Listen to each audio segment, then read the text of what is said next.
Salutare, dragi prieteni! Din păcate, în fiecare zi asistăm la o retorică fascistă, revizionistă a administrației Trump, pentru că nu este vorba doar despre Donald Krasnov Trump, care proliferează în mod continuu această retorică, ci și sunt principalii corifei, principalii exponenți ai administrației Trump care o propagă în frunte cu J.D. Vance, cu vicepreședintele american. Am văzut această retorică și nu o să intru în detalii, doar vreau să spun faptul că dacă Statele Unite ale Americii, așa cum spune Donald Krasnov Trump, fie vor prelua Groenlanda easy way or the hard way, adică pe calea ușoară, pe calea pașnică sau pe calea dură, pe calea războiului, Statele Unite ale Americii vor intra într-un cont de umbră, într-o implozie. Sunt tensiuni maxime și după ce miliția ICE a ucis săptămâna aceasta în Statele Unite ale Americii pe activista pentru drepturile omului, pentru drepturile deportaților. Așa că este cineva, nu o să spun nume, dar îl găsiți cu siguranță pe rețelele de socializare, un personaj destul de controversat, care spune că într-un an jumate, pe la mijlocul anului 2027, Statele Unite ale Americii vor intra în război civil. Doamne ferește de așa ceva. Între timp, mi-a plăcut foarte mult Newsweek, cei de la Newsweek Slovenia, au publicat o imagine extraordinară cu Donald Krasnov Trump, cu mustață nazistă. Este exact ceea ce trebuie arătat și făcut. Nu trebuie să ne ascundem după lucruri, nu trebuie să acceptăm prostiile, nu trebuie să acceptăm mizeria, nu trebuie să acceptăm lucrurile ca fiind gata, făcute și ireversibile, așa cum încearcă unii dintre cei de pe social media, între care Andrei Caramitru l-am văzut cel mai vehement în ultimul timp, care spune că trebuie să ne aliniem și noi, asta este noua ordine a lumii, fie că ne place, fie că nu ne place, trebuie să o acceptăm. Ei, nu să o acceptăm, pentru că dacă așa gândeau acus 80 de ani înaintașii noștri, noi acum eram fie într-un stat nazist, da? Fie eram într-un stat sovietic, noi în România. Așa că, domnule Caramitru, care ai făcut școli mai înalte decât mulți dintre noi, ar trebui să te gândești foarte bine și să-ți pui în balanță și compasul moral, nu doar interesul geostrategic și ceea ce se întâmplă pe planeta Pământ în favoarea sau în defavoarea României. Vorbim și despre aceste lucruri mai pe larg, pentru că avem subiecte foarte importante în materialul de astăzi. Statul Major General ucrainean a confirmat un atac asupra unui depozit de petrol rusesc din regiunea Volgograd. Dronele ucrainene au distrus radarul 50N6E de la complexul S-350 din regiunea Donetsk. Statele Unite ale Americii au mai arestat un petrolier cu petrol venezuelan în valoare de peste 50 de milioane de dolari, 53 mai precis. Armata rusă folosește mercenari africani drept kamikaze pentru a străpunge fortificațiile ucrainene. Vorbim puțin și despre Revoluția iraniană, care sper să dea jos de la putere pe Ayatollahul Khamenei și întregul regim islamist care era împotriva libertăților și a drepturilor omului. Statul Major General ucrainean a confirmat lovitură pe data de 10 ianuarie a forțelor de apărare ale Ucrainei, o lovitură asupra depozitului de petrol din regiunea Volgograd a Rusiei. Pe teritoriul ocupat temporar de către ruși în regiunea Zaporojie a fost atacat un depozit de drone în plus față de această lovitură a celor din AFU. Drone aparținând unei divizii 19 de infanterie motorizată a Federației Ruse, precum și un centru de control al dronelor rusești din zona Pokrovsk, regiunea Donetsk.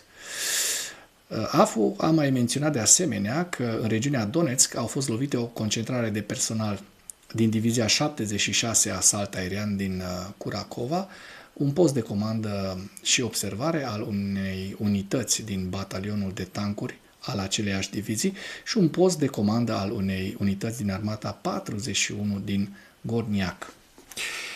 Dronele ucrainene au distrus de asemenea radarul rusesc 50N6E de la complexul S-350 din regiunea Donetsk. Forțele de apărare ale Ucrainei au atacat acest radar și fotografiile au fost publicate de către canalul Telegram Dosie Șpiona, dar acesta a identificat în mod eronat acest radar ca fiind nouă S-32 din sistemul de apărare aeriană S-300V. Atacul a fost efectuat în regiunea Donetsk folosind 2 drone, după care radarul a luat foc. Videoclipul postat, vedeți în această imagine radarele 50N6E și 9 S-32. Videoclipul postat de către comandamentul ucrainean, așa nume Robert Brody, deci Magyar Birds, păsările maghiare, pe 1 ianuarie, anul acesta arată o poziție similară în regiunea Donetsk și același radar atunci a fost folosită o singură dronă. Hai să vedem și despre ce este vorba și vedem foarte bine cum sunt luate la vizor încetul cu încetul aceste obiective rusești cu drone ucrainene. Radarul multifuncțional 50N6E este un element cheie al celui mai recent sistem de rachete de apărare aeriană cu rază medie de acțiune S-350 a Rusiei. Acesta este capabil să detecteze automat până la 100 de ținte aeriene simultan și să urmărească până la 8 pentru distrugerea ulterioară. Potrivit producătorului S-350, poate distruge ținte aerodinamice la o distanță de până la 60 de km și la o altitudine de până la 30 de km. De asemenea, se presupune că Viteaz este capabil să doboare ținte balistice la o distanță de până la 30 de km. Așa se mai numește acest sistem S-350. Trecem la o altă informație. Statele Unite ale Americii au abordat un petrolier cu petrol venezuelan de 53 de milioane de dolari din flota, așa numită flota din umbră a Rusiei, în cadrul blocadei petroliere a Venezuelei. Valoarea actuală de piață a petrolierului confiscat este de 53 de milioane de dolari. Adică ieri 9 ianuarie, înainte de zori, pușcașii marini americani și marinarii au urcat la bordul petrolierului Olina, în Marea Caraibelor, lângă Trinidad, din elicoptere. Aceasta este cea de-a 5-a navă reținută de către Statele Unite în ultimele săptămâni. În această dimineață, forțele noastre interagențiale mixte au transmis încă o dată un mesaj clar. Nu există un refugiu sigur pentru infractor, a declarat departamentul. Hai să vedem și imaginile. Vedem elicopterul care survolează și aterizează, sau să zicem amerizează, nu chiar, pentru că aterizează totuși pe o suprafață a vaporului. Trupele speciale americane urcă în acest petrolier și îl confiscă. Mai e de spus ceva? Nu știu. Dacă mai e de spus, ne bucurăm că se confiscă petrolul unor state teroriste, precum Rusia, dar din păcate, din ce văd eu, ăsta nu este un petrolier rusesc, ăsta este un petrol venezuelan. Încearcă să-i strângă pe venezueleni cu șurubul pentru a ceda și a le da satisfacție, nu? Armata rusă folosește mercenari africani drept kamikaze pentru a străpunge fortificațiile ucrainene. Îl vedem pe acest soldat african care nu știe în ce s-a băgat săracul. Hai să dăm direct drumul la filmare și să comentăm. Îl întreabă cum îl cheamă. Vedeți, este legat de el această mină. Cum este numele tău? Francis, îi spune. Сейчас побежит, ебать, она Rusul скакать. îl trimite, îl veți vedea, îl împinge cu pușca imediat, îl trimite la moarte sigură. Что сказать? Uitați cum îl împușcă. Ăsta Пойди! este un aliat, nu? Aviz putiniștilor care visați să mergeți pe frontul din Rusia și care prea slăviți Maica Rusie. Despre asta este vorba. Veți fi folosiți drept sclavi, pentru că rușii nu cunosc omenia, armata rusă nu cunoaște bunuri simți, sunt niște criminali de război care își tratează prost chiar și proprii lor soldați sau aliați. În acest caz, iată, acest om este trimis la moarte sigură. Trebuia să se gândească de 2 ori înainte să semneze un contract cu rușii, pentru că un contract cu rușii poate să ducă la așa ceva. Iată, începând de azi, Teheranul se confruntă cu numeroase perturbări. Operațiunile de schimb valutar au fost oprite, carnea și uleiul de gătit nu mai sunt disponibile, iar multiple terminale POS, adică de ridicat bani, pentru plățile cu cardul, sunt nefuncționale. Între timp, proteste în solidaritate cu iranienii au avut loc în străinătate, la Viena și la Düsseldorf. Vedem în aceste imagini. Da? Cred că aici e Viena.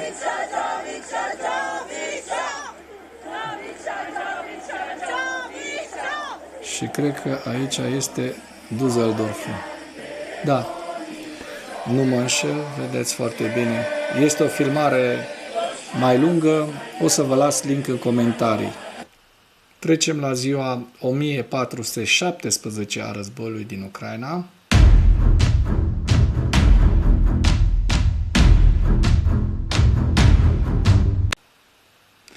Și vă prezentăm și evaluarea campaniei ofensive rusești la data de 9 ianuarie în viziunea Institutului pentru Studiul Războiului cu principalele informații. Oficialii ucraineni și ruși au confirmat că forțele ruse au efectuat un atac cu rachete balistice cu rază medie de acțiune Oreșnic asupra regiunii Liov noaptea de 18-9 ianuarie, probabil ca parte a unei campanii de control reflexiv al Kremlinului, care își propune să descurajeze sprijinul occidental pentru Ucraina. Am văzut și pe Medvedev cum îi amenință pe liderii europeni. Kremlinul a vizat probabil cea mai vestică parte a Ucrainei cu o rachetă Oreșnic pentru a descuraja Europa și Statele Unite să ofere garanții de securitate Ucrainei. Forțele ruse au efectuat un atac combinat cu drone și rachete cu rază lungă de acțiune noaptea de 18-9 ianuarie, care a dus la apene masive de curent, în special în regiunea Kyiv. Și vedem aici în această imagine acest tabel cu aceste atacuri cu drone rusești.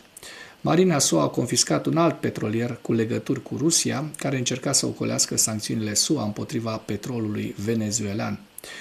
V-am prezentat acea știre și trecem la hărțile Institutului pentru Studiul Războiului la data de 9 ianuarie pentru a vedea dacă au existat modificări.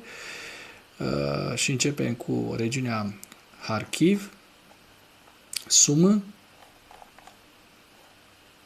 Oschil, râul Oschil, Kupiansk, Donetsk, orașul Kostiantinivka, Druzhivka, Pokrovsk, estul Zaporojie,